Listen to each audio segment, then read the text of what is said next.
नमस्कार साथियों, स्वागत है आपका दृष्टि आईएएस के एनवायरनमेंट दिस वीक प्रोग्राम में। इस प्रोग्राम में हम पिछले एक सप्ताह की सभी महत्वपूर्ण पर्यावरणीय खबरों पर आपके साथ विस्तार से बात करते हैं, ताकि इनसे संबंधित आपकी अवधारणात्मक समझ को बेहतर किया जा सके, जिस अवधारणात्मक समझ का प्रयोग आप अपनी प्रारंभिक परीक्षा और मुख्य परीक्षा में बेहतर उत्तरों को देने में कर सके और आप अपनी परीक्षा को क्वालिफाई कर सके। तो सबसे पहले आज के प्रोग्राम में यही देखते हैं कि किन महत्वपूर्ण खबरों पर आज हम चर्चा करने जा रहे हैं। तो हमारी चार महत्वपूर्ण खबरें हैं जो इस सप्ताह लगातार चर्चा में थी। पहली खबर आर्द्र भूमि संरक्षण से जुड़ी हुई थी, यानी वेटलैंड कंजर्वेशन से जुड़ी हुई थी, और यहाँ पर हम रामसर कन्वेंशन के बारे में भी सामान्य जानकारी हासिल करेंगे। इसके बाद राष्ट्रीय वन्य जीव बोर्ड की हाल ही में बैठक हुई थी। इस बोर्ड के अध्यक्ष कौन है? अध्यक्ष भारत के प्रधानमंत्री होते हैं। तो प्रधानमंत्री के द्वारा पहली बार इस बोर्ड की बैठक की गई है, और बैठक की गई है गिर राष्ट्रीय उद्यान में। आपने देखा होगा कि प्रधानमंत्री की हाल ही में गिर राष्ट्रीय उद्यान से कई तस्वीरें हमारे सामने आई हैं, जहां पर वो गिर राष्ट्रीय उद्यान की पहचान कहे जाने वाले एशियाई शेरों के लगातार एक तरह से फोटोग्राफी कर रहे हैं। तो वहां से हमें तस्वीरें आती हैं। राष्ट्रीय वन्य जीव बोर्ड की बैठक हुई है, इसमें उन्होंने कई वन्य जीव से संबंधित योजनाओं की समीक्षा की है। तो उन योजनाओं के बारे में जानेंगे। और क्योंकि ये गिर राष्ट्रीय उद्यान में पूरी बैठक हुई है जो एशियाई शेरों के लिए विशेष रूप से जाना जाता है, साथ ही एशियाई शेरों के संरक्षण के लिए भारत ने वर्ष 2020 में एक प्रोजेक्ट लॉन्च किया था, जिस प्रोजेक्ट का नाम है प्रोजेक्ट लायन। प्रोजेक्ट या परियोजना शेर के नाम से भी आप इसको संबोधित कर सकते हैं। तो ये परियोजना क्या है, इसके बारे में भी जानकारी हासिल करेंगे।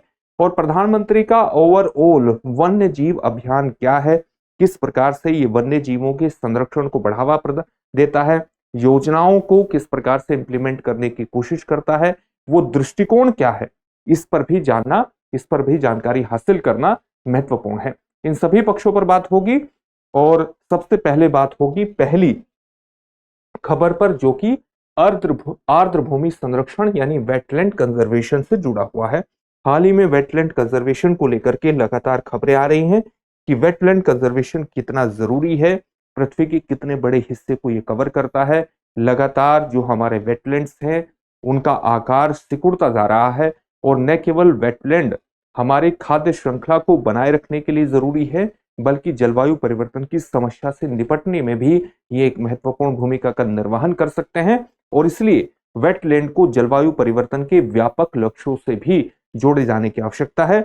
और इस दृष्टिकोण को अभिव्यक्त भी किया गया था रामसर कन्वेंशन से संबंधित जो कोप की बैठक हुई, कोप 14 की जो बैठक हुई थी, जो कि एक हाइब्रिड मोड में हुई थी वर्ष 2022 में, जो नवंबर के महीने में वो बैठक हुई थी, और वो चीन के साथ साथ स्विट्जरलैंड के जिनेवा में भी आयोजित की गई थी। यानी एक हाइब्रिड मोड में दो जगह पर वो बैठक आयोजित हुई थी, रामसर कन्वेंशन की कोप 14 की बैठक। और उसमें एक समन्वित दृष्टिकोण को अपनाने की आवश्यकता पर जोर दिया गया था। एक ऐसा समन्वित दृष्टिकोण जो आर्द्र भूमि के संरक्षण को इस प्रकार से बढ़ावा दे, जो कि न केवल आर्द्र भूमि के संरक्षण में योगदान करे, बल्कि ओवरऑल व्यापक रूप से जलवायु परिवर्तन की समस्या के समाधान में भी अपना योगदान स्थापित कर दे। तो सबसे पहले हम वैश्विक आर्द्र भूमि संरक्षण से जुड़ी हुई चुनौतियों के बारे में बात करेंगे, और साथ ही आर्द्र भूमि के बारे में कुछ ऐसे तथ्यों पर बात करेंगे जो इसके महत्व को परिलक्षित करते हैं। तो आर्द्र भूमि कुछ महत्वपूर्ण पारिस्थितिकी सेवाएं प्रदान करती हैं। पारिस्थितिकी सेवाएं किस प्रकार से प्रदान करती हैं, इकोलॉजिकल सर्विसेज किस प्रकार से प्रदान करती हैं, इस प्रकार से प्रदान करती हैं कि जो आर्द्र भूमि होती है, वेटलैंड्स होते हैं, इसमें कई आर्द्र भूमि, इसमें कई चीजें शामिल होती, जैसे मैंग्रोव वन आर्द्र भूमि के एक महत्वपूर्ण उदाहरण है। इसी प्रकार से मार्श ऐसे दलदली क्षेत्र होते हैं जिसमें पौधों की, छोटे पौधों की आपको ज्यादा प्रमुखता देखने को मिलेगी, और ये उथले जल वाले होते हैं, यानी कम गहरे होते हैं। इसी प्रकार से आपको कई और दलदली वाले क्षेत्र भी देखने को मिल सकते हैं। इसके अलावा लैगून भी इसी प्रकार के आर्द्र भूमि क्षेत्रों में आते हैं, वेटलैंड में आते हैं। इस प्रकार से पीटलैंड भी आप देखेंगे, जो पीटलैंड्स होते हैं वो भी आर्द्र भूमि के अंतर्गत ही आते हैं। तो ये सारे मिलकर के आर्द्र भूमि का निर्माण करते हैं। और इनकी विशिष्ट भूमिका किस प्रकार से होती है, एक तो ये कार्बन सिंक के रूप में काम करते हैं, यानी वायुमंडल में अगर वायुमंडल में कार्बन डाइऑक्साइड का कॉन्सेंट्रेशन, उसकी सांद्रता ज्यादा बढ़ जाती है, तो इनकी क्या भूमिका होती है? इनकी भूमिका ये होती है कि बहुत बड़े स्तर पर वायुमंडल की कार्बन डाइऑक्साइड का प्रयोग करते हैं। तो वायुमंडल में होने वाली कार्बन डाइऑक्साइड की अतिरिक्त सांद्रता को नियोजित करने में इनकी विशिष्ट भूमिका स्थापित होती है और इस प्रकार से ये जलवायु परिवर्तन की समस्या को कम करने में एक अप्रत्यक्ष रूप से योगदान स्थापित करते हैं। साथ ही खाद्य श्रृंखला में इनकी महत्वपूर्ण भूमिका होती है और खाद्य श्रृंखला में विशेष रूप से खाद्य श्रृंखला में इनकी विशिष्ट भूमिका होती है। खाद्य श्रृंखला को बनाए रखने के अंतर्गत इनकी विशिष्ट भूमिका होती है। साथ ही भूजल की गुणवत्ता को सुनिश्चित करने में भी इनकी भूमिका होती है, क्योंकि लगातार एक प्रकार से जो जल है वो इनसे रिफाइंड होता रहता है। जल का लगातार इन दलदली क्षेत्रों से शोधन होता रहता है। बाढ़ को भी नियंत्रित करने में महत्वपूर्ण भूमिका होती है, क्योंकि जो बाढ़ वाले क्षेत्र होते हैं, निरंतर बाढ़ वाले क्षेत्र होते हैं, वो भी वेटलैंड्स के अंतर्गत आते हैं। तो उन क्षेत्रों में अगर बाढ़ का पानी इकट्ठा होता है तो वो रिहायशी इलाकों में जाने से बचता है और इस प्रकार से बाढ़ के प्रति भी एक महत्वपूर्ण सुरक्षात्मक भूमिका का निर्वहन करते हैं। तो इनकी कई तरह की सामाजिक आर्थिक भूमिका है वेटलैंड्स की, और इसलिए इनको संरक्षित करने की आवश्यकता है। और इनको संरक्षित करने की आवश्यकता इसलिए भी है क्योंकि ये पृथ्वी के बहुत बड़े क्षेत्र को कवर करते हैं।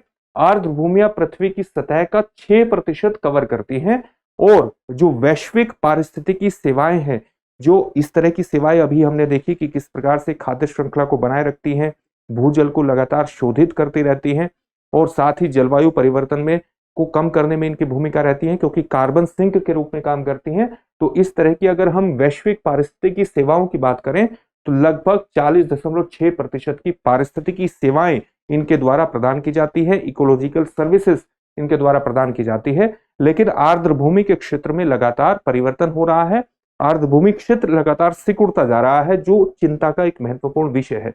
1970 से लेकर वर्ष 2015 के बीच आर्द्र भूमि का जो क्षेत्र है वो 35% घट चुका है और 1900 के बाद से 50% आर्द्र भूमियां समाप्त हो गई हैं। कई आंकड़े हमारे पास इस प्रकार के आते हैं और इसलिए आर्द्र भूमियों को एक खतरे वाला क्षेत्र भी माना जा रहा है। यानी भविष्य में अगर इसी प्रकार से इनका क्षेत्र सिकुड़ता चला गया तो हमारी खाद्य सुरक्षा प्रणाली पर गंभीर प्रभाव हो सकते हैं।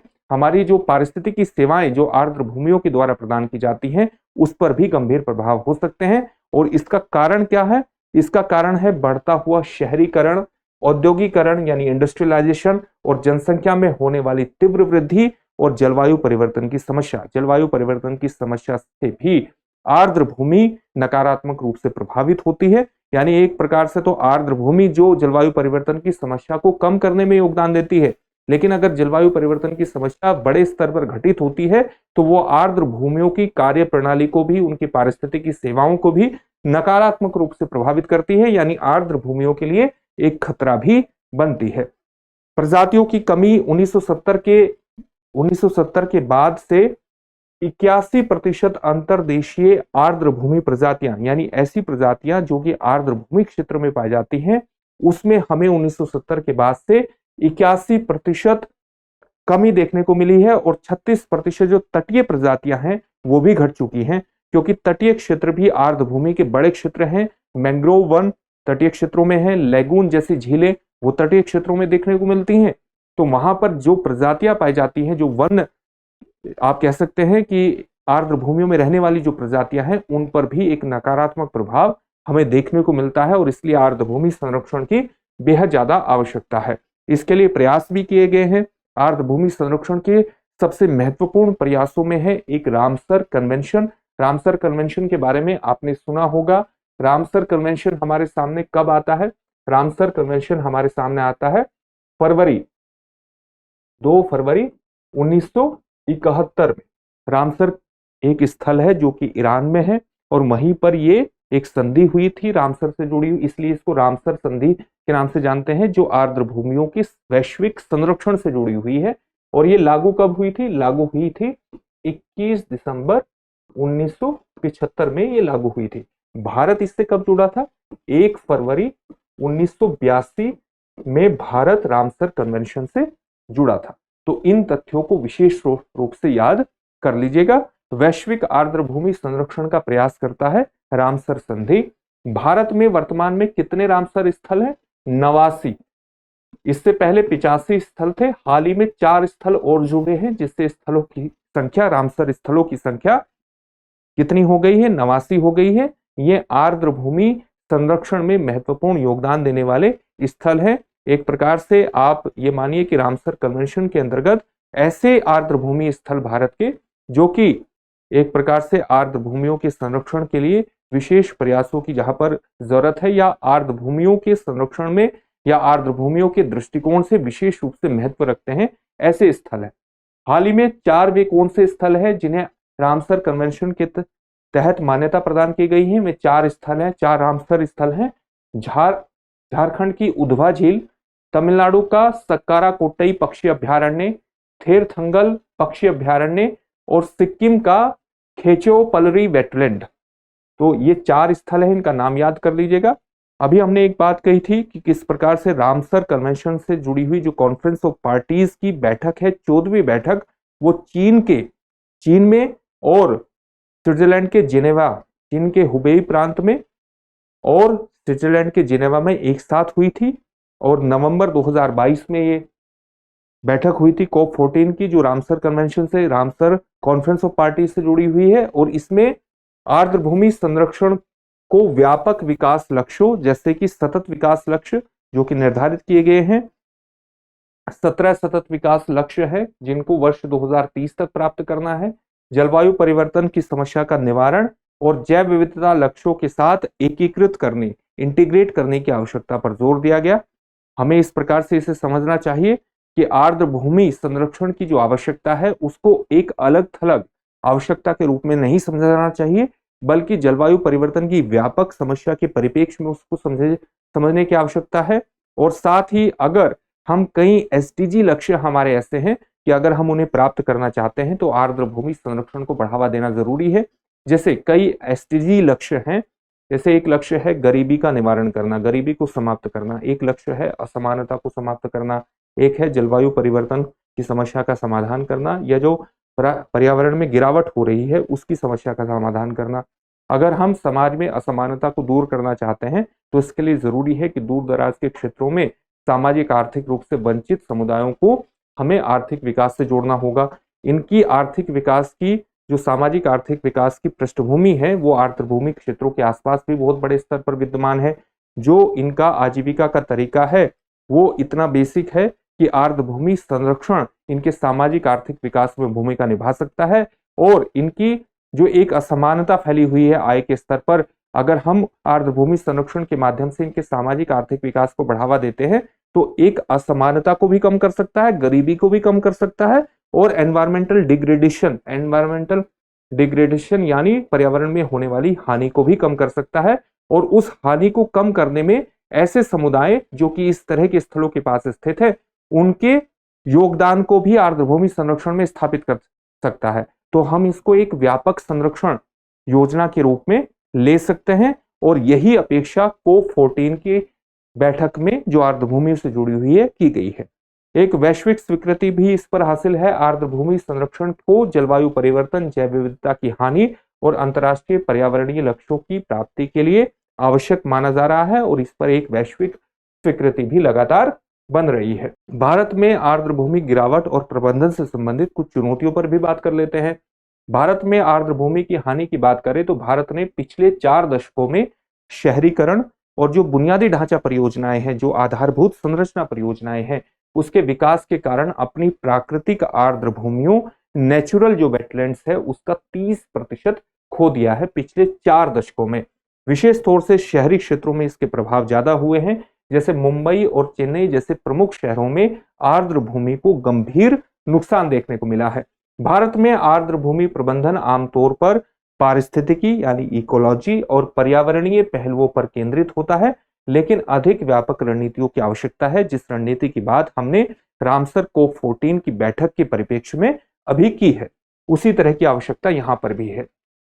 आर्द्र भूमि संरक्षण का मुख्य धारा में समावेशन किया जाना चाहिए। इसका मतलब क्या है? इसका मतलब यह है कि प्रभावी आर्द्र भूमि प्रबंधन, यानी अगर आप प्रभावी रूप से आर्द्र भूमियों का मैनेजमेंट करना चाहते हैं, उनका प्रबंधन करना चाहते हैं, तो उसको विकास योजनाओं में शामिल किया जाना चाहिए, जिससे आर्द्र भूमियों को प्रभावित करने वाले जितने भी भौतिक कारक हैं, जितने सामाजिक और आर्थिक कार्य हैं उनका भी समाधान साथ साथ किया जा सके, और जलवायु परिवर्तन निवारण प्रयासों को भी इसके अंतर्गत शामिल किया जाना चाहिए। यानी एक कॉम्प्रिहेंसिव, एक व्यापक दृष्टिकोण को अपनाने की आवश्यकता है, जो आर्द्र भूमियों के संरक्षण को अलग थलग न देखे, बल्कि उसे जलवायु परिवर्तन की समस्या के समाधान, गरीबी की समस्या के समाधान, असमानता की समस्या के समाधान और पर्यावरण की समस्या के समाधान में जो वंचित समुदाय हैं, जो आर्द्र भूमियों के पास रहते हैं, उनकी भागीदारी को इस तरह के आर्द्र भूमि संरक्षण प्रोग्राम में स्थापित करके एक व्यापक दृष्टिकोण को अपनाने की आवश्यकता है।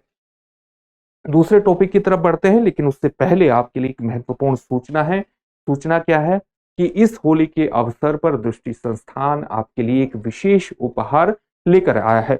विशेष उपहार क्या है? ISGS ऑनलाइन फाउंडेशन कोर्स, जो कि हिंदी और अंग्रेजी दोनों माध्यमों में उपलब्ध है। इस बार इस कोर्स पर आपको मिलेगा 60% का डिस्काउंट, और ये डिस्काउंट रहेगा 5 मार्च से 12 मार्च तक। ये डिस्काउंट कब से कब तक रहेगा? 5 मार्च से 12 मार्च तक, और केवल आपको 40,000 की वैल्यू पर यह आपको उपलब्ध कराया जाएगा दृष्टि लर्निंग ऐप के माध्यम से। किस ऐप के माध्यम से? दृष्टि लर्निंग ऐप के माध्यम से। ISGS ऑनलाइन फाउंडेशन कोर्स की सभी क्लासेस आप एक बार में ही पा सकते हैं। इस कोर्स को IAS 2026 और IAS 2027 के लिए विशेष रूप से डिजाइन किया गया है। इस कोर्स का लाभ उठाने के लिए आप तुरंत डाउनलोड कीजिए दृष्टि लर्निंग ऐप, या आप हमें एक नंबर पर कॉल भी कर सकते हैं। नंबर है 87501। इस नंबर पर आप कॉल कर सकते हैं, 87501 और इस नंबर पर कॉल करके भी आप इस सुविधा का लाभ उठा सकते हैं। इस 60% डिस्काउंट को पा सकते हैं। केवल 40,000 पर आप पूरा ISGS ऑनलाइन फाउंडेशन कोर्स को प्राप्त कर सकते हैं, और सभी क्लासेस आपको एक बार में मिल जाएगी। तो दृष्टि लर्निंग ऐप को डाउनलोड कीजिए, साथ ही कॉल कीजिए 87501 पर। ऑफर 5 से 12 मार्च तक है, 60% का डिस्काउंट है। साथ ही आप हमें डिस्क्रिप्शन में दिए गए लिंक पर जाकर भी आप अपने आप को रजिस्टर करा सकते हैं, और इस सुविधा का, इस विशिष्ट उपहार का फायदा उठा सकते हैं। Once in a life time opportunity है, तो इस अपॉर्चुनिटी का फायदा उठाइए और सफलता की दिशा में आगे बढ़ जाइए। अब हम आज की दूसरी खबर पर बात करेंगे, जो राष्ट्रीय वन्यजीव बोर्ड से जुड़ी हुई है। राष्ट्रीय वन्यजीव बोर्ड लगातार इसलिए चर्चा में है क्योंकि इसके अध्यक्ष प्रधानमंत्री होते हैं, और हाल ही में प्रधानमंत्री ने गिर राष्ट्रीय उद्यान में इसकी बैठक ली है। तो इसके बारे में सामान्य जानकारी हासिल कर लेते हैं। राष्ट्रीय वन्यजीव board, national board of wild life, इसलिए इसको NBWL भी कहते हैं। इसकी स्थापना कब हुई थी? स्थापना हुई थी वर्ष 2003 में। स्थापना किसके तहत हुई थी? एक अधिनियम के माध्यम से हुई थी। अधिनियम कौन सा था? वन्यजीव संरक्षण अधिनियम 1972 के तहत इसकी स्थापना हुई थी। इसका मतलब क्या हुआ? इसका मतलब यह हुआ कि राष्ट्रीय वन्यजीव बोर्ड कैसा संगठन है, कैसा बोर्ड है? एक वैधानिक संगठन है। वैधानिक यानी वैधानिक संगठन वो होता है जिसका निर्माण एक कानून के आधार पर हुआ है।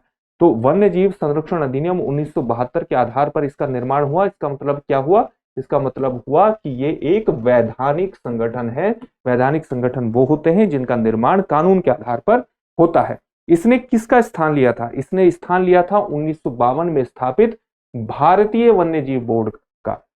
इसके संगठन की बात करें कि इसमें कौन कौन शामिल होते हैं, तो राष्ट्रीय वन्यजीव बोर्ड में भारत के प्रधानमंत्री इसके अध्यक्ष होते हैं। उपाध्यक्ष कौन होते हैं? केंद्रीय पर्यावरण, वन और जलवायु परिवर्तन मंत्री इसके उपाध्यक्ष होते हैं। इसमें सामान्यतः सदस्यों की संख्या कितनी है? सामान्यतः ये बदल भी सकती है, 47 इसमें सदस्यों की संख्या है। संसद सदस्य कितने होते हैं? 3 होते हैं, 2 लोकसभा से और 1 राज्यसभा से। गैर सरकारी संगठनों के कितने प्रतिनिधि इसमें शामिल होते हैं? 5 प्रतिनिधि शामिल होते हैं। और साथ ही 10 प्रख्यात पारिस्थितिकीविद, संरक्षणवादी और पर्यावरणविद या संरक्षणविद भी आप कह सकते हैं, जो संरक्षण के एक्सपर्ट होते हैं, जो कंजर्वेशन में एक्सपर्ट होते हैं। ऐसे 10 प्रख्यात संरक्षणविद या पर्यावरणविद और पारिस्थितिकीविद भी इसमें शामिल होते हैं, और बाकी अन्य सदस्य इसमें शामिल होते हैं। तो हमने इसके संगठन के बारे में भी बात कर दी। अब हम इसकी एक स्थायी समिति के बारे में बात कर लेते हैं। उस स्थायी समिति की अध्यक्षता कौन करता है? केंद्रीय पर्यावरण, वन और जलवायु परिवर्तन मंत्री उसकी अध्यक्षता करते हैं। सदस्य कौन होते हैं?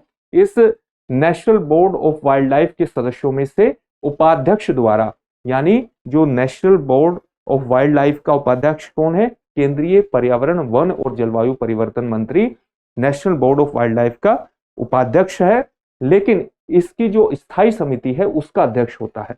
तो उपाध्यक्ष द्वारा यानी केंद्रीय पर्यावरण, वन और जलवायु परिवर्तन द्वारा नामित अधिकतम 10 सदस्य इसके सदस्य होते हैं इस स्थायी समिति के। स्थायी समिति का मुख्य काम क्या है? स्थायी समिति संरक्षित वन्य जीव क्षेत्रों या उनके 10 किलोमीटर के दायरे में आने वाली सभी परियोजनाओं को मंजूरी प्रदान करती है। ये एक महत्वपूर्ण काम है। बाकी हम national board of wild life यानी राष्ट्रीय वन्य जीव बोर्ड के कार्यों पर बात करें तो इसके कार्य इस प्रकार से हैं कि ये केंद्र और राज्य सरकारों को अलग अलग मुद्दों पर सलाह देता है। किन मुद्दों पर सलाह देता है? वन्य जीव संरक्षण और विकास नीतियों के साथ साथ उससे जुड़े हुए कार्यक्रमों पर, यानी वन्य जीव संरक्षण से जुड़ी हुई जो विकास नीतियां हैं, जो कार्यक्रम हैं, उन पर राज्य सरकारों और केंद्र सरकारों को सलाह देने का काम राष्ट्रीय वन्य जीव बोर्ड का है। और ये इसकी एक महत्वपूर्ण भूमिका है, यानी इसकी जो भूमिका है वो सलाहकारी भूमिका है। वन्य जीव और उसके उत्पादों के अवैध व्यापार को रोकना और साथ ही अवैध शिकार गतिविधियों पर नियंत्रण रखना भी इसकी महत्वपूर्ण गतिविधियों में शामिल है। राष्ट्रीय वन्य जीव बोर्ड राष्ट्रीय उद्यानों, अभ्यारण्यों और अन्य संरक्षित क्षेत्रों की स्थापना की सिफारिश भी करता है। यह सभी वन्य जीव संबंधी मामलों की समीक्षा और राष्ट्रीय उद्यानों और अभ्यारण्यों में और उसके आसपास परियोजनाओं के अनुमोदन के लिए एक सर्वोच्च निकाय के रूप में भी काम करता है। एक हाईएस्ट बॉडी के रूप में अपनी भूमिका का निर्वहन करने की भी कोशिश करता है। और इसके अध्यक्ष कौन होते हैं? भारत के प्रधानमंत्री इसके अध्यक्ष होते हैं। हाल ही में प्रधानमंत्री ने कई तरह की परियोजनाओं की भी समीक्षा की है। उसमें से एक परियोजना प्रोजेक्ट लायन भी है। तो प्रोजेक्ट लायन की बात हम कर लेते हैं। हाल ही में प्रधानमंत्री की गिर राष्ट्रीय उद्यान से कई तस्वीरें हमारे सामने आती हैं, जिन तस्वीरों में वो एशियाई शेरों की एक तस्वीर, एक फोटो लेते हुए दिखाई दे रहे हैं। तो प्रोजेक्ट लायन क्या है, प्रोजेक्ट शेर क्या है, इसके बारे में जानकारी हासिल कर लेते हैं।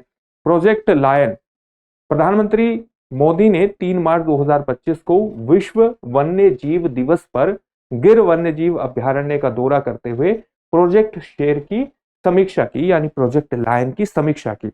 इस समीक्षा के कारण ही ये पूरा टॉपिक चर्चा में आ जाता है। प्रोजेक्ट लायन की शुरुआत कब हुई थी? वर्ष 2020 में इसको लॉन्च किया गया था, इसकी शुरुआत हुई थी। इसका उद्देश्य क्या है? इसका उद्देश्य है कि एशियाई शेरों के आवास में सुधार किया जाए और रेडियो कॉलर और कैमरों के साथ उन पर एक एडवांस तरह की मॉनिटरिंग की जाए, उनकी लगातार मॉनिटरिंग की जाए और उस मॉनिटरिंग के माध्यम से एशियाई शेरों को सुरक्षित रखा जाए, उनको संरक्षित कर रखा जाए। भारत ने कुछ महत्वपूर्ण रूप से प्रयास किए हैं। भारत के महत्वपूर्ण संरक्षण प्रयासों की वजह से जहां 2015 में भारत में 523 एशियाई शेर थे, वहीं 2020 में 20 की गणना के अनुसार भारत में लगभग 674 एशियाई शेर हैं। अब प्रधानमंत्री ने वर्ष 2025 की गणना के लिए भी मंजूरी प्रदान कर दी है अपनी इस बैठक में। साथ ही जो एशियाई शेरों के लिए, उनके संरक्षण के लिए प्रोजेक्ट लायन है, उसके लिए प्रधानमंत्री ने 2927 करोड़ रुपए का अनुमोदन भी प्रदान कर दिया है, मंजूरी प्रदान कर दी है इस बजट को, जिसका उद्देश्य भारत में एशियाई शेरों की जनसंख्या, या आपको जनसंख्या नहीं आबादी यूज करना चाहिए, आबादी को सुरक्षित करना और उनकी आबादी को बढ़ाना है। मुख्य उद्देश्य क्या है? मुख्य उद्देश्य है, इस पहल का लक्ष्य है गिर गुजरात में पाए जाने वाले एशियाई शेरों को संरक्षित करना, जो दुनिया में आखिरी शेरों का प्राकृतिक आवास है, मतलब एशियाई शेरों का आखिरी प्रवास क्षेत्र है गिर राष्ट्रीय उद्यान। संरक्षण उपाय और बुनियादी ढांचे पर बात करें तो गिर के शासन में एक अत्याधुनिक पशु चिकित्सालय स्थापित किया जाएगा, जो राष्ट्रीय वन्यजीव रोग निदान केंद्र के रूप में कार्य करेगा। और इसका उद्देश्य है कैनाइन डिस्टेंपर वायरस, जो कि एक प्रकार का वायरस है और एशियाई शेरों के लिए घातक होता है, और इसके अलावा बबेशिया जैसी बीमारियों की निगरानी और उनकी रोकथाम करने का प्रयास करेगा। परियोजना में ड्रोन, सीसीटीवी कैमरे, 33 त्वरित प्रतिक्रिया इकाइयां यानी रेस्पॉन्स इकाइयां और शेरों के बचाव के लिए 100 नए ट्रैकर पदों के साथ सुरक्षा बढ़ाने की एक पूरी योजना है। परियोजना के लिए धन जो है वो एशियाई शेरों के आवास में सुधार, शिकार आधार को बढ़ाने, यानी उनके लिए जो शिकार, जो प्रे की संख्या है वो कम नहीं होनी चाहिए, और इसके लिए जरूरी है कि प्रे के आधार को भी वहां पर बनाए रखा जा सके। एशियाई शेर जिन जीवों का शिकार करता है उनके रहने के लिए भी पर्याप्त व्यवस्था वहां पर हो, और साथ ही मानव वन्य जीव संघर्ष को कम करने पर भी धन को खर्च किया जाएगा। तो ये कुछ महत्वपूर्ण स्थितियों पर हमने बात की। साथ ही मानव शेर सह अस्तित्व को भी सुनिश्चित करने की बात की जाएगी। मानव और शेर के बीच जो संघर्ष है, आपसी टकराव है, उसको कम करने की कोशिश की जाएगी। परियोजना में मानव बस्तियों के स्वैच्छिक पुनर्वास को बढ़ावा दिया जाएगा, यानी अगर एशियाई शेरों के जहां पर वो रहते हैं मुख्य रूप से वहां पर किसी प्रकार की मानव बस्तियां हैं तो उनके स्वैच्छिक पुनर्वास को प्रोत्साहित किया जाएगा, और किसानों को शेरों के संपर्क से बचाने के लिए 11,000 ऊंचे मचान यानी ऊंचे स्थान, ऊंचे प्लेटफॉर्म प्रदान करने की योजना भी इस पूरी परियोजना में शामिल की गई है। प्रधानमंत्री नरेंद्र मोदी ने राष्ट्रीय वन्यजीव बोर्ड के साथ बैठक की है, जिसमें प्रोजेक्ट शेर के साथ साथ भारत में अन्य प्रमुख पहलों जैसे प्रोजेक्ट टाइगर, प्रोजेक्ट चीता, प्रोजेक्ट हाथी, प्रोजेक्ट डॉल्फिन पर विस्तृत चर्चा की, ताकि भारत में जो संरक्षण प्रयास हैं अलग अलग जीवों से जुड़े हुए उनको आगे बढ़ाया जा सके। और इसी संदर्भ में एक और टॉपिक हमारे लिए महत्वपूर्ण हो जाता है, वो है कि प्रधानमंत्री का वन्य जीव अभियान। अगर इतनी सब योजनाओं की समीक्षा प्रधानमंत्री द्वारा की गई है तो इस वन्य जीव अभियान के बारे में एक सामान्य दृष्टिकोण इससे निकलता है कि प्रधानमंत्री का दृष्टिकोण क्या है वन्य जीव अभियान को लेकर के, भारत में वन्य जीव संरक्षण को लेकर के। तो ये जो पूरी बैठक हुई है इसमें कुछ महत्वपूर्ण घोषणाएं भी की गई हैं, जैसे प्रधानमंत्री मोदी ने प्रोजेक्ट चीता के विस्तार की घोषणा की है, जिसमें मध्य प्रदेश के गांधी सागर अभ्यारण्य और गुजरात के बन्नी घास मैदानों में और चीते छोड़े जाएंगे। अब तक यहाँ चीते नहीं छोड़े गए हैं, अब तक चीते मध्य प्रदेश में ही उनका संरक्षण कार्यक्रम चल रहा है।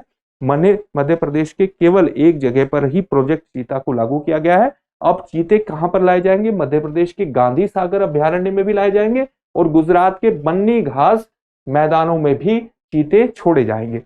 शेरों का गणना अनुमान को भी अनुमति प्रदान कर दी है। वर्ष 2015 की हमने देखा था अभी, और वर्ष 2020 में कितनी संख्या थी? वर्ष 2015 में 523 एशियाई शेर थे, वर्ष 2020 में इनकी संख्या बढ़कर के 674 हो गई, और अब वर्ष मई 2025 में उनका गणना अनुमान फिर से शुरू होगा, और प्रोजेक्ट शेर के तहत चल रहे संरक्षण प्रयासों का ये एक महत्वपूर्ण हिस्सा है कि उनकी गणना भी की जाए। तो अब मई 2025 में उनकी गणना फिर से की जाएगी। इसी प्रकार से घड़ियालों की घटती जनसंख्या को ध्यान में रखते हुए एक नया संरक्षण प्रोजेक्ट शुरू किया गया।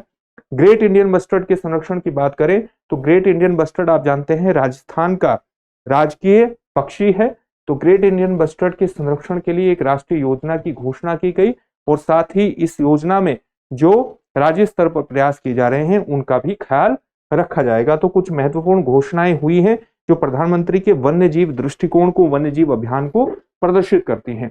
राष्ट्रीय वन्य जीव बोर्ड की बैठक जो प्रधानमंत्री ने ली है उसके प्रमुख बिंदु क्या रहे हैं? उसके प्रमुख बिंदु ये रहे हैं कि प्रधानमंत्री ने कोयंबटूर में स्थित वन्य जीव संस्थान में मानव वन्य जीव संघर्ष प्रबंधन के लिए एक उत्कृष्टता केंद्र की स्थापना की घोषणा की है। इसके अलावा यह केंद्र संघर्ष क्षेत्रों में निगरानी, मॉनिटरिंग, ट्रैकिंग और घुसपैठ का पता लगाने के लिए तकनीकी उपकरणों से लैस त्वरित प्रतिक्रिया टीमों यानी बेहद ज्यादा फास्ट रेस्पॉन्स टीमों को प्रशिक्षण प्रदान करेगा, उनको ट्रेनिंग देगा। इसके अलावा प्रधानमंत्री ने भारतीय स्लोथ भालू, घड़ियाल और ग्रेट इंडियन बस्टर्ड के संरक्षण के लिए विशेष कार्यबलों के गठन का भी आह्वान किया है।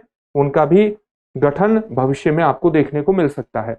भविष्य की संरक्षण नीति और स्थानीय समुदायों की भागीदारी की बात करें तो प्रधानमंत्री ने वन्य जीवों के संरक्षण और प्रबंधन से संबंधित पारंपरिक ज्ञान इकट्ठा करने पर जोर दिया, विशेष रूप से स्थानीय समुदायों से, क्योंकि आप देखेंगे कि जो वन्य जीव क्षेत्र हैं जहां पर वन्य जीव बड़े मात्रा में या बड़ी संख्या में रहते हैं, वहां पर बहुत से स्थानीय समुदाय के व्यक्ति भी रहते हैं जिनको न केवल वहां के जंगलों के बारे में बहुत गहरी जानकारी है, वहां की औषधियों के बारे में जानकारी है, बल्कि वन्य जीवों के बहुत बारीकी से वो जानकारी रखते हैं। तो वन्य जीव संरक्षण के अंतर्गत उनकी भागीदारी को स्थापित करने के लिए, उनके ज्ञान का प्रयोग करने के लिए जरूरी है कि हम जिस भी परियोजना की शुरुआत करें उनकी भागीदारी को स्थापित करने की कोशिश करें, ताकि उनके पारंपरिक ज्ञान का लाभ उठाया जा सके वन्य जीवों के संरक्षण के अंतर्गत। और इसलिए प्रधानमंत्री ने कहा है कि स्थानीय समुदायों की भागीदारी, उनके पारंपरिक ज्ञान को संरक्षण में प्रयोग किया जाए।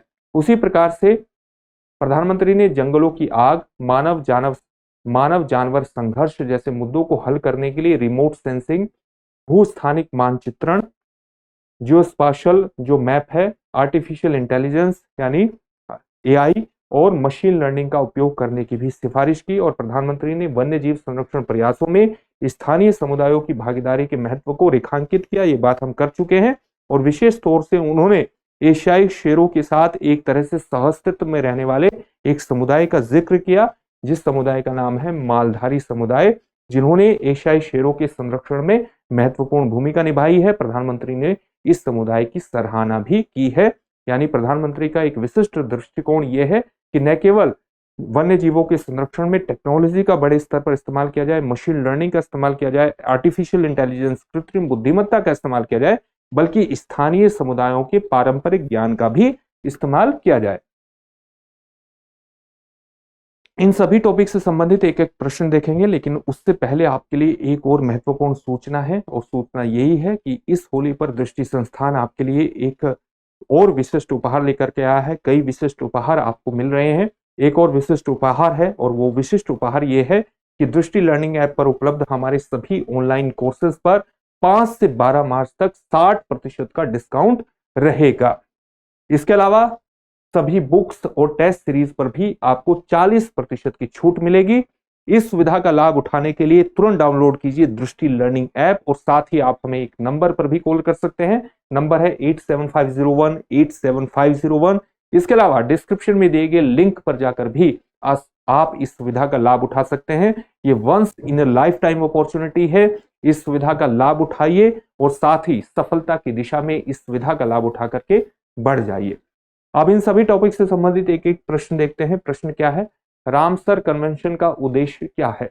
आपके सामने ऑप्शन है जलवायु परिवर्तन का मुकाबला करना, शहरीकरण को बढ़ावा देना, आर्द्र भूमियों का संरक्षण करना, वनस्पति और प्रजातियों का संरक्षण करना। दूसरा प्रश्न है राष्ट्रीय वन्य जीव बोर्ड का अध्यक्ष कौन होता है? पर्यावरण, वन और जलवायु परिवर्तन मंत्री, वन्य जीव विभाग का सचिव, मुख्य वन संरक्षक या प्रधानमंत्री। तीसरा प्रश्न है प्रोजेक्ट शेर के तहत या प्रोजेक्ट लायन के तहत किस उन्नत तकनीक का उपयोग किया जाता है? आपके सामने ऑप्शन है रडार निगरानी, हेलीकॉप्टर निगरानी, रेडियो कॉलर और कैमरा निगरानी या ड्रोन निगरानी। अगला प्रश्न है हाल ही में प्रधानमंत्री ने किस वन्य जीव अभयारण्य में अपनी पहली राष्ट्रीय वन्य जीव बोर्ड की बैठक आयोजित की? आपके सामने ऑप्शन है बांदीपुर अभयारण्य, गिर राष्ट्रीय पार्क, काजीरंगा राष्ट्रीय पार्क या सुंदरबन अभयारण्य। आप इसको गिर, यहां पर आपसे वन्य जीव अभयारण्य लिखा हुआ है, लेकिन जो गिर का राष्ट्रीय पार्क है वहां पर अभयारण्य भी स्थित है। तो आप इसको इस प्रकार से पढ़ सकते हैं कि गिर अभयारण्य, और इसके आधार पर उत्तर दे सकते हैं। इन सभी प्रश्नों के उत्तर आप कमेंट बॉक्स में कमेंट करके जरूर दीजिए। फिर से एक नए सेशन में आपसे मुलाकात होगी। धन्यवाद। डियर व्यूअर्स, अपने एग्जाम की तैयारी को और बेहतर करने के लिए हमारे चैनल को लाइक, शेयर और सब्सक्राइब करना न भूलें।